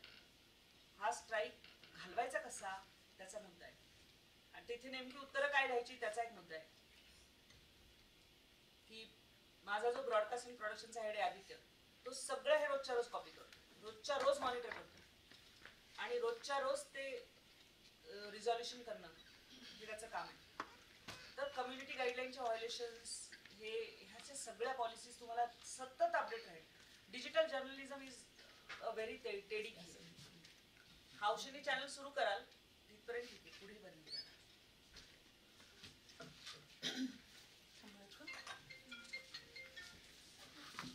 मला वाटतं आपण आता थांबलं पाहिजे, सगळ्यांना भूक लागलेली आहे. म्हणजे डिजिटल कंटेंट देताना कोणत्या पद्धतीने काळजी घ्यायला हवी आणि त्यात काय अडचणी येऊ शकतात असं ॲक्च्युअल फील्डवरती गेल्यानंतर या बऱ्याचशा गोष्टी कळतात. पण तरी त्याची पुसटशी कल्पना मॅडमने तुम्हाला दिलेली आहे आणि त्याचा तुम्ही नक्कीच आता यानंतर व्हिडिओ जेव्हा तुम्ही बनवणार आहात तेव्हा काळजी घेणार आहात. आणि मला वाटतं की तुम्ही डिजिटल मीडियामध्येच जाणारी ही सगळी जनरेशन आहे आता आपण एक नवीन कोर्स लॉन्च केला आहे BA मल्टीमीडिया जर्नलिझम. म्हणजे आता BA mass communication international journalism, त्याच्याऐवजी परत graphic design, virtual reality, AI हे सगळं टाकून आपण एक नवीन कोर्स लॉन्च केला आहे. त्याच्यासाठी ॲडमिशन सध्या सुरू आहे. तर ही सगळी जनरेशन सध्या फक्त डिजिटल फॉर्मॅटमध्येच काम करण्यासाठी तयार आहे. पण हे करत असताना इतर मीडियाचा पण आपल्याला अभ्यास करायला लागतो, तिकडे वॉच करायला लागतं की प्रिंट मीडियामध्ये काय आलं आहे, TV मीडियामध्ये काय आलेलं आहे. आणि हे सगळं करता करता समाजाचा अभ्यास करून आपल्याला नवीन विषय आणि नवीन आयडियाज, कॉन्सेप्ट सुचत जातात. तसा प्रयत्न तुम्ही नक्कीच करणार आहात आणि MGM जर्नलिझमचे विद्यार्थी या दृष्टीने खूप तयार आहेत असा आम्हाला विश्वास आहे. मॅडमनी खूप छान पद्धतीने तुम्हाला गाईड केलं, त्याबद्दल त्या खूप घाईत होत्या. त्या एका फॅमिली फंक्शनसाठी इथे आलेल्या आहेत, तरीही त्यांनी वेळ दिला आणि तुम्हाला गाईड केलं, त्याबद्दल मी त्यांचे आभार व्यक्त करते. तसेच तुम्ही सगळेजण इंटरेस्ट घेऊन थांबलात भुकेची वेळ असतानाही, नाहीतर गडबड होते नेहमीच. तर तुम्ही तुमचेही आभार व्यक्त करते आणि मला वाटतं एक फोटो घेऊया तिकडे आणि मग आपण थांबणार आहोत.